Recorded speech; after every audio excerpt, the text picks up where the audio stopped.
से भिन्न उपाय सक्षम से भिन्नक्षम।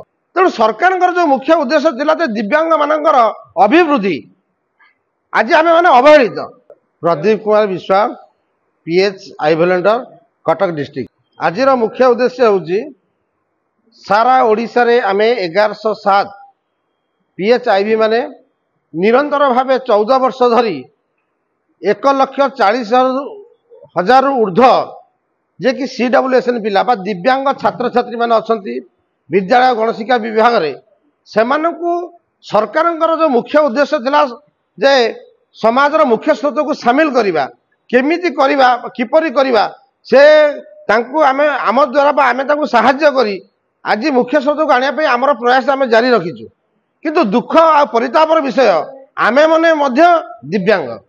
तेणु सरकार जो मुख्य उद्देश्य थिला दिव्यांग मानकर अभिवृद्धि आज आमे माने अवहेलित। आज दुखर विषय कह पड़ू आम 10,000 टंका दरमा पारितोषिक पाऊँ जहां नहीं निजर पारिवारिक बा निजर परिवार भरण पोषण करने बहुत दुखदायक और कष्टदायक।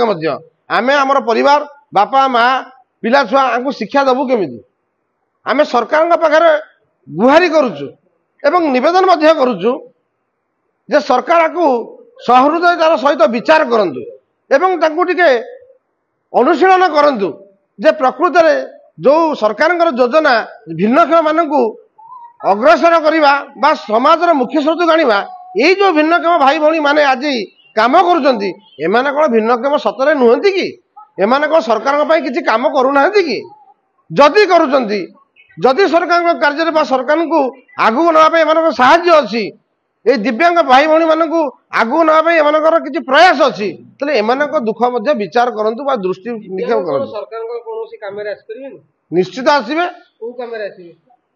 सरकार आजिकल दिव्यांग पिला कौन कर सबु कार्य से भिन्न उपाय सक्षम से भिन्नक्षम। तेणु सरकार को निवेदन रहा विचार को नहीं यही आमर चाकरी को केमती स्थायित्व करा छटे कि बंद करा समस्त सरकारी सुविधा सुजोग जमी मिल पॉलिसी चेंज करी आम सुबंदोबस्त करेंगे।